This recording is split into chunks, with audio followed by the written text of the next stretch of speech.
Halo teman-teman Aksa, selamat datang di video 6 pertanyaan yang bisa membantu kita untuk membentuk atau membangun personal branding. Nah, kalau di video sebelumnya kita udah ngebahas langkah-langkah apa aja yang perlu kita lakukan untuk memulai personal branding, terus bedanya antara branding dengan marketing gitu ya. Nah, sekarang kita masuk ke spesifik 6 pertanyaan yang memang harus kita gali lebih lanjut atau kita kulik-kulik ke dalam diri sendiri kalau misalkan kita memulai untuk membangun personal branding kita, baik itu sebagai seorang remote worker, freelancer, virtual assistant, entrepreneur, bahkan sebagai seorang corporate employee gitu ya, karyawan ataupun pekerja kantoran yang ingin membentuk personal branding yang lebih solid dan lebih kuat untuk tentu saja dengan berbagai benefit yang ada supaya kita tuh bisa lebih terdiscover atau lebih ibaratnya lebih mudah untuk terlihat baik oleh calon klien, calon employer ataupun orang-orang lain yang mungkin ke depannya akan tertarik untuk kolaborasi atau kerjasama dengan kita gitu. Nah, apa sih 6 pertanyaan ini yang menjadi krusial gitu ya, yang menjadi penting banget buat kita untuk menanyakan ke dalam diri sendiri. Nah, itu tuh ada 6 ya teman-teman. Ini masih dari penelitiannya Harvard Business Review. 6 pertanyaan yang bisa membantu kita untuk membangun personal branding dari awal gitu. Yang pertama jelas kita harus tahu kelebihan diri kita. Jadi di sini disebutkan pertanyaan pertama yang paling mendasar dan harus ditanyakan itu adalah apa kelebihan teman-teman yang membuat teman-teman itu bangga gitu. Kalau dari aku pribadi mungkin sebagai contoh gitu ya, karena aku sudah beberapa tahun jadi seorang mentor, orang yang suka sharing gitu ya, dan aku semenjak mungkin bisa dibilang semenjak remaja gitu, aku punya suatu kebiasaan, mungkin teman-teman juga ada yang bisa relate, jadi aku suka mendengarkan curhatan teman atau curhatan sahabat. Entah itu mereka cuma pengen ibaratnya sambat, cuma pengen venting, atau bener-bener cari solusi atau minta jalan keluar gitu. Nah, beberapa tahun sebelumnya tuh aku sempat ikut namanya komunitas Seven Cups. Nanti teman-teman bisa cek sevencups.com. Jadi itu adalah sebuah platform di mana kita bisa curhat atau konsultasi baik ke konselor ataupun ke user-user yang sudah terlatih untuk menjadi seorang active listener. Nah, di situ aku certified sebagai seorang listener dan aku juga sudah menjalani beberapa pelatihan dan ujian di dalamnya gitu. Jadi menurut aku itu salah satu kelebihan aku yang membuatku cukup bangga dan juga kadang merasa kayak pupukin diri sendiri gitu karena aku berusaha untuk mendengarkan orang lain secara aktif, aku berusaha memberikan support kepada orang lain dan berusaha untuk benar-benar mendengarkan, benar-benar pay attention ke orangnya tanpa keinginan untuk ibaratnya untuk menanggapi, untuk mengomentari, atau untuk ngasih unsolicited advice gitu. Mungkin seperti yang teman-teman tahu, kadang kita suka cerita ke temen, ke orang yang kita kenal gitu ya, atau ke stranger bahkan yang kita nggak kenal, dan tiba-tiba kita dikasih seabrek nasihat atau seabrek ibaratnya kayak saran, masukan, atau petuah gitu. Sementara pada waktu itu kita bener-bener nggak butuh yang namanya petuah, kita nggak butuh nasihat, kita cuma butuh didengarkan, kita cuma butuh ibaratnya ada telinga atau ada seseorang yang bisa meluangkan beberapa menit waktunya untuk mendengarkan kita gitu. Nah, itu yang aku rasakan. Jadi selalu aku bertanya ke orang lain, apa sih bentuk support atau dukungan yang kamu butuhkan dari aku saat ini gitu. Apakah cukup untuk didengarkan saja atau memang pengen cari solusi atau jalan keluar, nanti kita bisa brainstorm bareng gitu. Jadi teman-teman juga harus tahu nih, apa sih kelebihan teman-teman yang membuat kalian itu bangga, yang membuat teman-teman tuh ngerasa kayak, oke, potensi aku di sini, kelebihan aku di sini gitu. Itu kita harus tahu kenapa, karena itu adalah kekuatan kita, itu adalah kelebihan kita yang perlu kita highlight dalam personal branding kita gitu.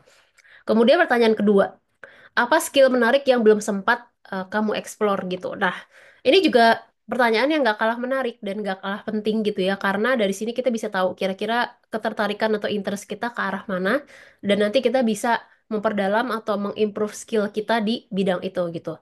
Kalau dari aku pribadi, contohnya skill menarik yang belum sempat aku explore itu yang menurut aku penting dan jujur aku tertarik banget itu sebenarnya adalah digital marketing. Kenapa? Karena menurut aku digital marketing tuh sekarang kepake banget. Baik itu kita sebagai individu, sebagai business owner, ataupun sebagai seorang yang bekerja sambilan atau full time apapun gitu ya, profesinya itu perlu untuk memahami digital marketing. Berhubung sekarang tuh kegiatan atau aktivitas pemasaran dilakukan secara digital ya teman-teman, baik itu lewat website, artikel, sosial media, video di YouTube dan sebagainya itu pasti kita akan bersinggungan mau nggak mau dengan digital marketing. Jadi menurut aku itu skill menarik yang belum sempat aku explore. Mungkin aku dikit-dikit tahu tentang SEO, copywriting gitu ya, atau tentang ads di Instagram atau di Facebook, tapi tidak menyeluruh dan memang belum sempat aku explore lebih dalam. Nah, teman-teman juga perlu ngelis mungkin beberapa skill atau beberapa bidang gitu ya yang menurut teman-teman menarik banget nih sebenarnya, memancing perhatian, tapi belum sempat untuk dipelajari lebih lanjut supaya itu nanti jadi PR kita ke depannya untuk mendalami atau mempelajari itu untuk menambah skill kita gitu. Dan gak tertutup kemungkinan kita juga bisa memaksimalkan potensi kita di skill itu untuk kemudian menjemput rezeki atau mendapatkan job atau klien dari skill yang baru kita explore tersebut. Kemudian pertanyaan yang ketiga, tugas atau pekerjaan apa yang membuat teman-teman itu semangat gitu. Nah, ini aku jujur bakal flashback ke zaman sekolah. Zaman sekolah tuh dulu aku SMA IPA dan itu aku cukup kesal dengan pelajaran-pelajaran eksak sebenarnya kayak fisika, matematika tuh aku nggak bisa, nilaiku jelek. Jujur aku pernah dapat ujian nasional tuh nilainya ngepas kayak cuma 4, berapa gitu. Pokoknya ngepas ambang batas lulus gitu. Mungkin kalau kurang berapa digit lagi tuh sebenarnya gak lulus gitu. Jadi itu aku sebel banget. Itu sama sekali gak bikin semangat. Walaupun aku udah ikut kursus, ikut les privat sama guru fisika gitu ya. Terus waktu itu juga ikut lembaga lembaga bimbel gitulah, pulang sekolah gitu. Pokoknya udah belajar mati-matian, tetap aja nilainya jelek dan itu nggak bisa bikin aku semangat gitu. Tapi sebaliknya, ada pelajaran-pelajaran yang secara natural memang jadi kekuatan atau jadi hal yang paling bikin aku semangat gitu. Contohnya pelajaran bahasa Indonesia dari dulu karena seneng banget nulis, seneng banget baca gitu ya. Terus pelajaran ada sejarah karena menurut aku sejarah tuh menarik banget, makanya aku akhirnya ngambil arkeologi. Terus ada juga beberapa pelajaran yang gak kalah menarik kayak kewarganegaraan atau PPKN. Terus juga ada sosiologi dan mungkin kalau di IPA-nya sendiri aku paling suka biologi dan kimia gitu. Jadi itu ceritanya adalah mata pelajaran zaman sekolah gitu ya. Sama ini sekarang kita di bidang profesional atau pekerjaan, kita juga harus jeli melihat dan merasakan apa saja tugas atau pekerjaan yang membuat teman-teman tuh semangat gitu. Kayak contoh aku paling semangat sekarang tuh di pekerjaan atau tugas-tugas yang berhubungan dengan kreativitas gitu. Kayak cari-cari ide, untuk konten, terus untuk copywriting atau untuk segala hal yang kira-kira tuh butuh eh, kreativitas ataupun kebebasan untuk berpikir gitu. Tapi kalau misalkan tugas-tugas yang monoton kayak tugas admin, input data segala macem itu tuh aku nggak suka. Ibaratnya kayak bikin pegel, nggak bikin aku kreatif dan aku kurang tertarik gitu. Jadi teman-teman nanti bisa fokus ke pekerjaan atau jenis-jenis task atau tugas atau service yang kira-kira bikin teman-teman tuh semangat gitu. Oke, aku semangat ngerjain A, B, C, D, tapi aku nggak semangat ngerjain eh, E, F, G misalnya. Nah, itu apa aja? Itu di list gitu. Jadi kita bisa tahu kira-kira kita tuh memang kekuatannya dan minat atau ketertarikannya di situ. Kemudian pertanyaan yang keempat, apa yang bisa kita pelajari atau tiru dari role model kita gitu. Nah ini juga nggak kalah menarik ya teman-teman pertanyaannya. Karena buat aku pribadi, aku punya beberapa role model dari dulu sampai sekarang. Mungkin orangnya berubah-berubah di setiap masa gitu ya. Tapi aku nggak pernah bener-bener kayak kenapa ya aku bisa ngefans atau bisa menjadikan dia sebagai role model. Sebenarnya apa sih yang bisa kita pelajari dari role model itu? Nah, itu aku belum sempat kebayang ada pertanyaan kayak gitu sampai akhirnya dapat artikel dari Harvard Business Review ini gitu. Jadi dari situ aku menyimpulkan, aku sempat ada satu role model gitu ya. Mungkin aku share dikit sama teman-teman karena nanti kaitannya dengan apa yang bisa kita tiru atau kita pelajari gitu. Role model aku ini adalah seorang reviewer makanan gitu ya, food vlogger di YouTube. Dia udah cukup terkenal sekarang, udah 1 jutaan subscriber. Dulunya dia tuh start kayaknya mulai dari 6 tahun lalu kalau nggak salah. Pokoknya dari sebelum pandemi tuh dia udah mulai rajin ngonten, cuman masih kayak pelan-pelan naiknya gitu. Nah dulu itu dia waktu masih awal-awal mulai yang subscribernya belum seberapa, itu dia menjadikan orang-orang di niche-nya atau di industri review makanan gitu ya sebagai kompetitor. Kayak waktu itu dia menjadikan Next Carlos gitu ya sebagai kompetitornya dia, sebagai saingannya dia gitu. Padahal kalau dipikir-pikir, yang ngapain saingan, yang satu baru mulai, yang satu udah senior banget, ibaratnya kayak gitu. Tapi dia ngasih satu perspektif yang unik nih teman-teman yang aku ingat sampai sekarang. Jadi dia bilang dia tuh menjadikan ibaratnya kompetitor itu sebagai saingan gitu ya, atau senior itu sebagai seorang kompetitornya dia supaya nanti dia bisa belajar dari konten-konten si YouTuber tersebut. Dia bisa belajar dari Next Carlos gimana konten-kontennya. Dia bisa mempelajari seperti apa sih dia kalau bikin review makanan gitu ya dan video-video atau jenis konten apa aja yang belum ada. Nah, dia mulai dari situ. Nah, itu kan kita bisa ngambil kesimpulan dia tuh meniru role modelnya itu eh, sebagai sebuah kesempatan untuk riset market gitu ya dan juga riset kompetitor sekaligus gitu. Jadi dia menjadikan itu sebagai semangatnya dia selain dia mempelajari dari orang yang lebih ahli atau lebih berpengalaman, dia juga nyontek ibaratnya resep-resep kontennya dan juga mencari celah mana yang kira-kira belum diisi oleh kompetitornya supaya nanti dia bisa main di situ dan dia bisa bikin niche sendiri gitu. Nah, itu yang saat ini membekas di aku dan aku tiru juga gitu. Jadi aku menjadikan orang-orang lain yang lebih berpengalaman, lebih jago daripada aku karena pasti di atas langit masih ada langit ya teman-teman. Jadi aku menjadikan role model aku tuh sebagai ibaratnya oke, pengingat dan apa nih yang bisa kita tiru atau bisa kita contek dari situ gitu. Terus ada satu video menarik juga yang kemarin-kemarin sempat aku tonton gitu ya tentang Raditya Dika. Kalau teman-teman tahu Raditya Dika adalah seorang stand up comedian tapi dia juga mengawali karirnya sebagai penulis gitu. Awalnya dia penulis blog terus akhirnya blognya itu dijadikan buku judulnya Kambing Jantan itu novel pertamanya dia terus akhirnya habis itu rutin menerbitkan novel kalau nggak salah setiap setiap setahun sekali tuh dia ada novel baru sampai akhirnya bikin film sendiri gitu-gitu. Dan sekarang dia udah punya podcast, udah punya macam-macam lah. Nah, itu si Raditya Dika pada satu acara waktu itu di video itu ya ditanya sama pembawa acaranya gitu. Pernah nggak sih ngerasa writer's block atau ngerasa stuck nggak punya ide apapun gitu? Terus si Raditya bilang, oh ya pernah gitu. Tentu aja sering sebagai seorang penulis gitu. Nah itu gimana sih kunciannya untuk kita bisa menghadapi yang namanya writer's block itu? Terus si Radit bilang, awalnya dia ngerasa kalau writer's block itu adalah sesuatu yang berat gitu ya, karena kadang-kadang kan kita kalau menulis atau let's say membuat konten atau apapun bekerja itu kan nunggu mood ya. Kalau kita nggak mood rasanya kok nggak semangat, nggak ada ide-ide keluar, terus kayak stagnan gitu ya. Dia juga ngerasa kayak gitu sampai akhirnya dia dapat masukan dari mentornya. Mentor dia, dia punya mentor khusus untuk menulis.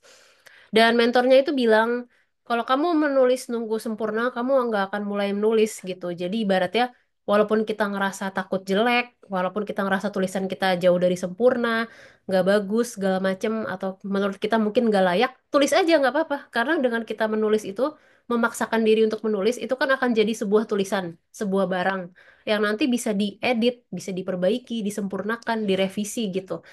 Akhirnya jadi semakin baik dan akan lebih bagus lagi ke depannya. Tapi kalau kita nggak mulai-mulai, kita benar-benar nunggu sampai harus langsung sempurna, itu nggak akan jadi sesuatu, itu cuma akan jadi ide di kepala gitu dan akhirnya hilang terlalui begitu saja dan tidak akan jadi apa-apa gitu. Jadi moral of the story-nya ya kita tetap harus memaksakan diri itu tadi untuk bikin aja dulu, nulis aja dulu, konten aja dulu, berkarya aja dulu, berbuat dulu, take action sampai akhirnya nanti kita bisa evaluasi ke depannya apa sih yang masih kurang, apa sih yang perlu diperbaiki, apa yang bisa diimprove dan sebagainya. Jadi kita jangan stuck di satu mindset perfeksionis atau harus benar-benar 100% sempurna baru kita bisa mulai, nggak juga gitu. Kayak teman-teman yang mau mulai ngonten nih, baru punya kamera yang sederhana, belum punya ibaratnya belum punya kamera khusus buat ngevlog, nggak apa-apa gitu. Mulai aja dulu belum punya lighting ya udah pakai dulu aja lighting alami dari jendela atau dari mana syutingnya pagi atau siang pas ada matahari gitu. Manfaatin apa yang teman-teman punya sekarang dan mulai aja dulu gitu, nggak perlu mikirin gimana-gimana, nggak perlu stuck dengan mindset-mindset yang menghambat kita gitu karena jujur memang kita harus berbuat salah dulu, perbanyak berbuat kesalahan, perbanyak trial and error, perbanyak eksperimen, coba-coba. Karena dari situ kita bakal semakin bagus, semakin improve gitu. Karena kalau kita nggak pernah nyoba, kita nggak pernah mendisiplinkan diri untuk memulai, ya kita nggak akan memulai proses itu gitu. Sementara untuk berproses kita memang harus jatuh, harus salah, harus banyak ketidaksempurnaan gitu. Dan itu nggak apa-apa gitu. Jadi kita nggak perlu mengejar kesempurnaan, kita nggak perlu mikirin apa kata orang, pendapat orang lain, kita juga nggak perlu takut atau insecure dengan pikiran kita sendiri kalau kita kurang bagus, kalau kita masih jauh dari sempurna itu nggak apa-apa banget gitu. Jadi mungkin itu hal-hal yang perlu teman-teman perhatikan dan di breakdown lagi gitu ya. Dari role model atau idola teman-teman tuh apa sih yang bisa teman-teman pelajari dan teman-teman tiru, khususnya di bidang yang memang teman-teman sukai atau teman-teman ngerasa apa yang dilakukan role model itu bermanfaat gitu ya untuk yang teman-teman jalani saat ini. Nah, terus pertanyaan kelima nih. Apa yang memotivasi teman-teman saat mulai bangun pagi? Nah, ini jujur jawaban yang mungkin akan bervariasi dan mungkin akan berat juga ya. Ini bukan pertanyaan yang mudah jujur untuk dijawab. Kalau dari aku pribadi saat aku bangun pagi itu, yang paling bikin aku semangat adalah, oke, aku mau mencicil sesuatu untuk si Aksa ini gitu. Karena aku pengen Aksa ini bagian dari passionku, dari mimpi-mimpiku sejak kecil. Aku pengen mewujudkan sesuatu di dalamnya. Meskipun saat ini sifatnya masih pro bono, non-profit gitu ya. Tapi aku memang nggak ngejar uang di sini. Aku pengen benar-benar ngejar impact yang lama-kelamaan nanti bisa harapannya bisa memakmurkan teman-teman yang di dalam Aksa juga gitu. Jadi bisa jadi sumber rezeki juga untuk orang-orang yang sedang mencari nafkah untuk keluarganya gitu. Tapi untuk saat ini aku coba deh fokus di impact dulu gitu. Makanya aku membuat video ini. Nah, itu yang jadi motivasi aku. Kadang juga kalau misalkan inget, oh ya hari ini aku udah jadwal mentoring sama dua orang misalnya dari deals.com. Itu kan padahal nggak dibayar ya, gratis. Tapi tetap aja rasanya tuh kayak profesional aja gitu, kayak semangat kayak berasa dibayar mahal padahal sih gratis gitu. Dan ketika menti atau orang yang eh, sesi mentoring sama aku itu bilang, wah kak bermanfaat banget materinya atau terima kasih banyak ya akhirnya kebantu dari yang tadinya bingung sekarang udah nggak bingung lagi, itu tuh alhamdulillah buat aku tuh bersyukur banget gitu, kayak ngedenger itu tuh rasanya happy banget dan kayak ngerasa oke ini purpose hidup aku yang memang aku hidup untuk ini gitu, aku memang pengen membuat impact atau memotivasi diriku sendiri karena tujuan hidupku ya ke arah sini gitu. Aku ingin bermanfaat bagi banyak orang, aku ingin membantu orang-orang yang mungkin masih bingung soal karir atau arahan tentang life purpose-nya gitu-gitu. Jadi teman-teman harus mencari apa aja yang kira-kira memotivasi teman-teman saat bangun pagi untuk aktivitas harian tuh apa sih yang menggerakkan teman-teman, apa sih yang jadi amunisi teman-teman dalam kayak 24 jam ke depan gitu. Itu pasti akan jadi suatu jawaban yang ibaratnya apa ya, jujur lah gitu. Oke, mungkin sebagian teman-teman berpikiran yang memotivasi ya uang gitu. Siapa sih yang nggak butuh uang? Kita butuh uang untuk bisa hidup, untuk makan gitu ya. Itu benar. Tapi sebagaimana yang kita semua pahami mungkin ya, jadi karena uang itu adalah sebuah alat, alat tukar gitu ya. Karena sebuah alat, jadi uang itu bukan tujuan utama sebenarnya. Uang itu hanya sarana membantu kita untuk mencapai tujuan itu benar gitu. Kayak kita nggak bisa ibadah, nggak bisa umroh, kita nggak bisa kurban apapun bahkan kita nggak bisa berderma nggak bisa beli makan beli kopi yang kita suka kalau kita nggak punya uang gitu kan, bahkan kita nggak bisa bayar cicilan nggak bisa bayar listrik gitu. Tapi uang itu balik lagi hanyalah sarana alat, jadi jangan menjadikan uang sebagai tujuan tapi uang itu bisa ngebantu kita untuk apa gitu. Jadi teman-teman temukan sendiri motivasi apa yang membuat teman-teman semangat mulai dari saat bangun pagi gitu. Dan pertanyaan terakhir, 10 tahun ke depan, apa yang teman-teman ingin kontribusikan? Nah, ini mungkin pertanyaan yang agak sedikit abstrak ya, karena 10 tahun tuh kan lama banget ya. Kita aja nggak tahu tahun depan ngapain, terus kayak bisa apa, dan kita nggak pernah tahu umur gitu ya, teman-teman. 10 tahun ke depan tuh terdengar sangat-sangat lama gitu ya, satu dekade. Tapi jujur, ini adalah pertanyaan yang sudah scientifically proven. Kenapa 10 tahun? Karena dalam 10 tahun itu adalah goals paling jangka panjang ya teman-teman gitu. Paling jangka panjang. Kalau di aku mungkin pribadi, personally gitu ya, aku 10 tahun ke depan tuh aku pengen berkontribusi lewat Aksa supaya bisa bikin kelas-kelas yang lebih bermanfaat, bisa bikin komunitas yang lebih impactful, terus bisa lebih banyak bekerja sama atau berkolaborasi dengan tokoh-tokoh yang memang mereka punya power atau mereka punya ibarat ya ilmu yang sangat berharga dan sangat tak ternilai harganya gitu. Jadi aku pengen benar-benar berkontribusi di keilmuan, edukasi dan juga di mentoring gitu. Masih masih sama untuk 10 tahun ke depan. Nah, teman-teman juga bisa memproyeksikan kira-kira dalam 10 tahun ke depan atau let's say mungkin 5 tahun ke depan ya kita pangkas setengahnya. Itu apa sih yang teman-teman ingin kontribusikan ya, bukan ingin wujudkan. Kalau ingin wujudkan kita semua mungkin bisa punya goals yang hampir sama.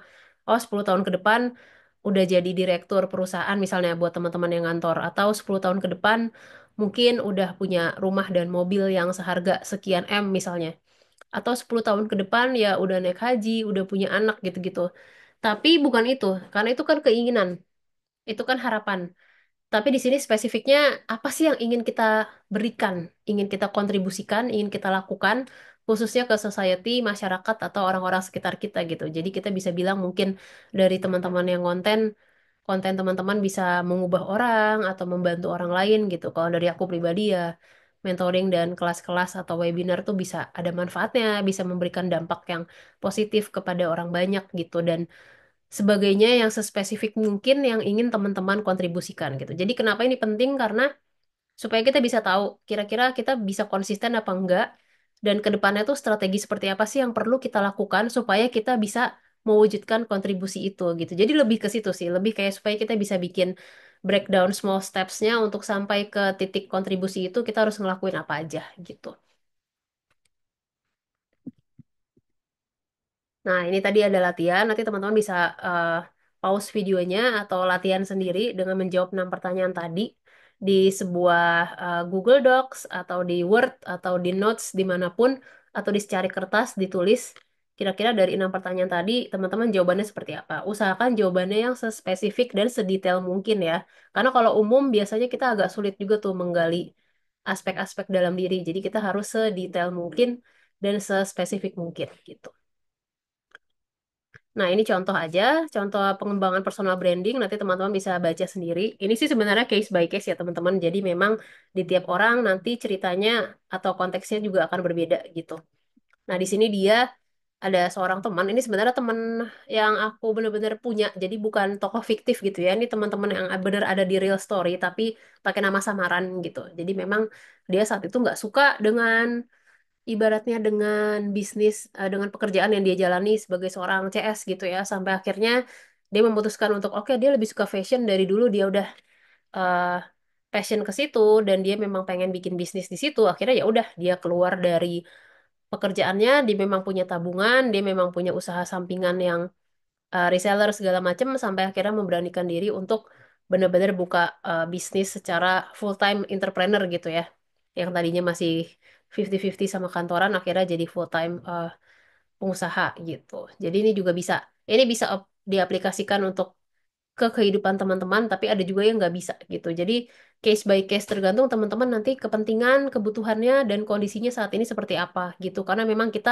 berbeda-beda kan. Ada yang memang prioritasin pendapatan karena mungkin dia sandwich generation gitu ya. Jadi nggak bisa punya privilege untuk sering-sering resign atau bisa benar-benar bebas mengejar mimpinya atau mengikuti passionnya gitu enggak. Tapi ada juga yang kayak harus punya penghasilan stabil karena dia perlu membiayai orang tuanya mungkin atau anaknya dan sebagainya dan atau bahkan dua-duanya atas bawah gitu.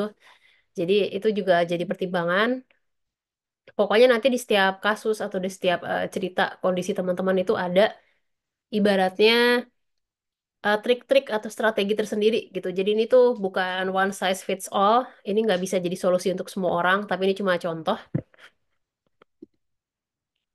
Dan untuk seorang remote worker atau bisa dibilang virtual assistant atau freelancer seperti kita, personal branding itu sangat penting karena membuat kita jadi stand out, membuat kita jadi mencolok. Nah, kalau kita mencolok itu apa? Konsekuensinya jadi gampang terlihat. Jadi kita juga bisa meningkatkan kredibilitas kita sebagai seorang yang punya skill gitu ya, sebagai seseorang yang menawarkan jasa atau service tertentu dan membuka banyak kesempatan itu udah pasti karena jujur semenjak aku mulai mencicil membangun personal brandingku di sosmed, di LinkedIn, di Instagram, itu sebagian besar klienku tuh datang dari sosmed gitu. Bahkan aku punya mentor dan punya klien-klien founder startup yang keren-keren dari luar Indonesia itu aku ketemu di LinkedIn, bahkan aku tanpa apply sama sekali gitu. Jadi bener-bener kenalan di LinkedIn, networking, terus akhirnya cocok dan akhirnya kami kolaborasi atau kerjasama kayak gitu. Jadi akan selalu ada banyak kesempatan kalau kita mulai rajinin si personal branding ini. Dan juga tentu saja menarik job atau menarik klien yang tepat gitu. Karena balik lagi klien itu akan ketarik sama orang-orang yang ibaratnya sefrekuensi lah. Dan kita juga akan bisa menarik orang-orang yang sefrekuensi sama kita gitu. Tinggal gimana kita tune in, kita setel vibrasinya dan kita bisa menarik orang-orang yang memang sesuai gitu. Jadi bukan orang-orang yang sekedar oke, sekedar klien, sekedar kerja gitu bukan, tapi dengan kerja sama bareng klien itu kita bisa membuat impact, bisa membuat sebuah dampak yang lebih besar dan juga lebih meaningful, lebih bermakna gitu daripada hanya sekedar pekerjaan-pekerjaan biasa gitu. Dan itu akan disesuaikan lagi sama value dan juga tujuan hidupnya teman-teman gitu yang sebelumnya sudah kita bahas di video yang berbeda gitu. Nah, ini kesimpulannya, personal branding adalah kombinasi unik antara keterampilan dan pengalaman yang menjadikan siapa diri kamu yang sebenarnya gitu. Jadi, personal branding itu bukan hanya kita jualan diri, kita menjual jasa gitu ya teman-teman, tapi juga adalah gabungan kombinasi dari keterampilan kita, pengalaman kita, karakteristik kita, unique selling point USP kita gitu. Siapa jati diri kita yang sebenarnya itu ada dalam sebuah personal branding. Makanya personal branding itu kompleks banget. Personal branding itu bukan hanya sekedar kita ngiklanin diri atau kita membranding diri sebagai seorang ABCD profesinya, tapi benar-benar nunjukin sisi lain diri kita, karakteristik kita, kepribadian atau personality kita yang kira-kira bisa mendukung kita dalam upaya untuk jadi authentic self, jadi diri yang benar-benar jujur dan apa adanya, sehingga nanti kita bisa menarik orang-orang, klien, project, pekerjaan apapun yang sesuai juga sama goals dan life purpose kita, sama value kita gitu. Oke, teman-teman, mungkin itu aja yang bisa aku share di video kali ini. Nanti kita bisa diskusi lagi dan kita bisa ketemu lagi di video-video selanjutnya. Kalau teman-teman ada masukan, ada kritik, saran, pertanyaan, atau apapun, pengen ngobrol-ngobrol, nanti bisa di grup Telegram atau juga bisa DM aku sesuai dengan di apa namanya pengantar yang sudah aku tulis di workbook gitu ya. Dan semoga bermanfaat videonya. Kita ketemu lagi di video-video selanjutnya. Terima kasih.